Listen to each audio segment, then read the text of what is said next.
Welcome back to HuffPost Live. I'm Nancy Red, and as of today, 6 of the top 20 best-selling books on Amazon aren't classics or romance novels. They're adult coloring books. That's right, adults are scrambling to scribble, going back to the age-old childhood passion. And whether folks are looking to unleash their creativity or relieve anxiety and stress, coloring books for adults are wildly popular right now. And joining me to look between the lines and figure out exactly why, we have two great guests, starting with Ben Michaelis. He's a clinical psychologist, and Sori Hong. She's a New York Times best-selling author of the adult coloring book, Outside the Lines. Thank you both so much for joining us. Ben, I'm going to start with you. Why are adults choosing to color in their spare time? So, great question. And actually, there's a long history of people coloring for mental health reasons. Carl Jung used to try to get his patients to color in mandalas. This was at the turn of the last century as a way of getting people to focus and really allow the subconscious to let go. And now we know that it has a lot of other sort of stress-busting properties as well. So there's a long history of this in my field, actually. Sorry, you can agree, right? I mean, what on earth inspired you to create your own adult coloring book? You were ahead of the trend, as always. So I was fortunate enough to actually observe my then 2.5-year-old daughter, 2-year-old daughter coloring artwork in various coloring books. And during this time, I actually saw that she had a preference for coloring artwork by artists such as Keith Haring and Andy Warhol and Moebius. And so I was in the fortunate position of working with a lot of visual artists and was able to cobble together over 100 different creative folks, including musicians and video game artists, street artists, fine artists. And I noticed that all the adults that were contributing, all the artists that were contributing artwork had said this was the artwork that they wanted to contribute because it was something that they wanted to color themselves. And in discovering sort of that little anecdotal evidence of adults wanting to color, I was able to put this book together in 2011. It was published in 2013. And here we are 2 years later talking about adults coloring. What's the response been? It's been excellent. I mean, a lot of adults that I've talked to, people, strangers from all over the world write me and say that it really actually helps them de-stress. And what it is I think we're just living in such a connected digital world.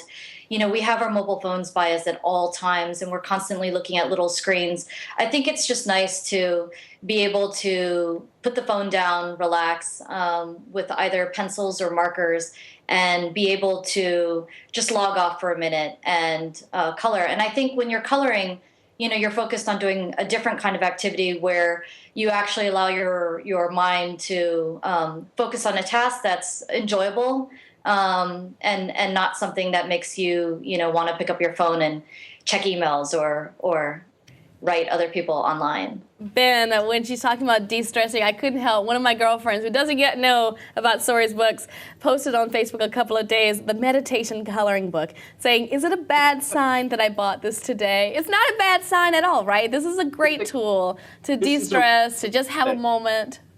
It's a wonderful thing. I've been talking about the concept of play with my patients for years. I really believe in the concept of play. It's unfortunately something that gets lost as we go through adolescence many times. And if we can re-experience that sense of play, and the beautiful thing about coloring books in particular is it's known as an autotelic activity. So the activity itself is what you're doing it for. You're not doing it for some other reason. You're doing it just for the activity itself. And what ends up happening is you lose a lot of that self-consciousness while you're focused on the drawing. And because of the action of filling in the boxes, what you're doing is you're using different parts of your brain. You're using the parts of your brain that gravitate towards visual structure because it's a coloring book, and because you're choosing crayons or different colors or different media for that matter, you're actually engaging the parts of your brain that are more active in the creative process. So it's a really lovely activity, something that I absolutely support for mental health.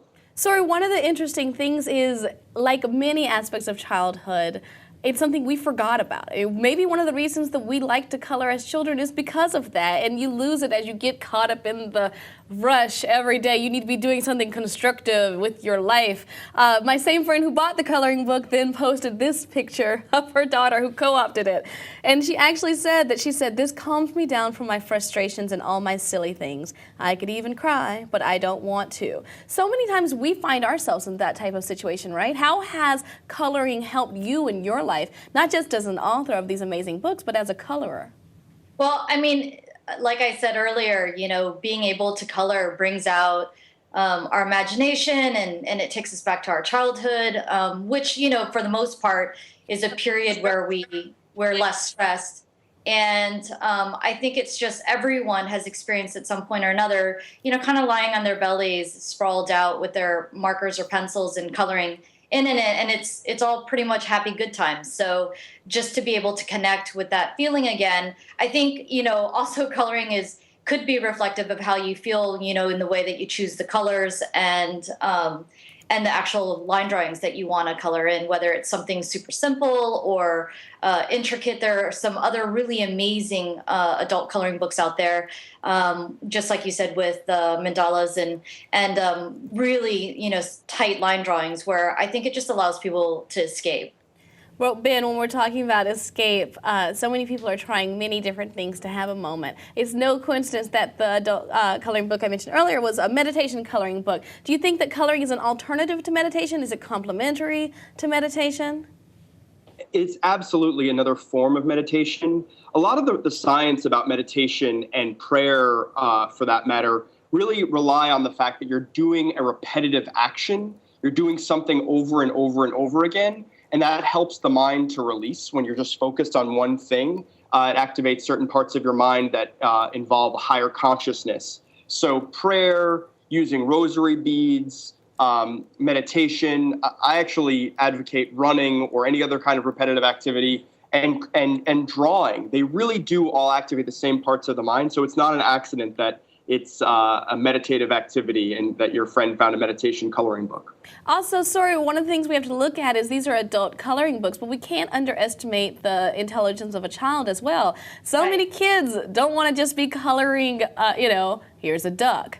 Duck goes quack. This is a teaching opportunity, especially with your fantastic books, to teach them about fine art, to teach them about the nuances of being an artist and coloring, and whether a scribble is art or whether very careful lines with shadows are art. Right. And the thing is, with the coloring book, especially the first one, there were a couple illustrations that I received notes on as to whether or not maybe they were too adult-like. At the time that we were going to print, adult coloring books weren't a trend yet. And so to see these illustrations, it was sort of, well, maybe this is a little bit too adult material for children. What if we removed them or replaced them? And for me, it was really important to be true to the artist. I asked each artist to contribute line work that they themselves would want to color or create for someone close to them. And the artwork ran. There were a couple pieces that, some people had comments on. And then there were other pieces where I really didn't know what to do with it. There were two pieces in the first book that were big black rectangles. One was a whole page that was just completely black. And the second page was a rectangle black box within the white square. And if you read reviews, a lot of people will state, I'm not sure what to do with this page. This page is uncolorable. If you show the exact same pages to children, they immediately know to use a light colored crayon. So they're already thinking outside of, they're able to think outside the box because they don't have all the rules and regulations yet of sort of, this is how you color. You have to color in the lines. You have to use these kinds of, crayons or markers. With the black pages, a child just, knows to use a light colored crayon, and they can create artwork that way, whereas adults are sort of confused. And, it makes you think about the artwork in a different way. With the coloring pages, for my book, behind each page is the name of the artist, the title, and their website. And I've been told by many, many different folks that they've learned about the artwork of the contributing artists. And many of them are not traditional visual artists. Some are musicians, some are photographers. Like here's one right here when we're talking about, at first you're just like, okay, what do I do? What do I do with this? But now I'm seeing so many different ways that I could color this. It can really not just give you a moment to meditate, but also inspire you outside of the coloring, right? Outside of taking a break. When we're looking at this bin, when she just said it's so important, stories right on the nose. Coloring can give you other alternatives, not just in the coloring book, but in life. You can find new ways to navigate throughout whatever's ailing you. That's absolutely the case. In fact, a number of years ago when I was working with this woman who was very stuck in her job, I encouraged her to start coloring. This was many years ago, and she for a little while thought she might actually become a visual artist, but it didn't actually take, and she ended up having a career shift. She moved back to a very verbal field. But the thing is, and what's lovely about this, and this is sort of what Soros was saying, I think, is that it really just gets your mind working in a different way. Anything that you can do to really to exercise your mind and put it in a different state is a wonderful thing, because we get so narrowly focused these days. So I really encourage people to do that. All right, sorry, what is the difference between the first coloring book that you went to print before coloring books for adults became a thing and the one you have coming out in September? So actually the one that I have coming out in September wrapped quite a while ago, just because of the print process with the publisher. But it's another 120 or so artists. Again, many different creative folks outside of just illustration and painting. But I've got, you'll have to see it, but there's plenty of artwork, again, for children and adults. I didn't focus on curating artwork specific to an audience.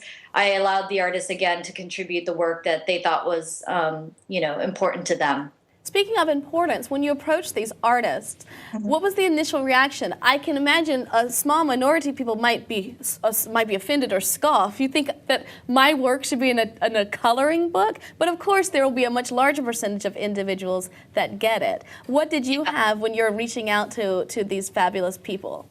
So I was lucky enough to actually know pretty much nearly every single artist that contributed line work personally on a personal level. So when I called the artist and I said, would you be interested in contributing line work for a coloring book concept?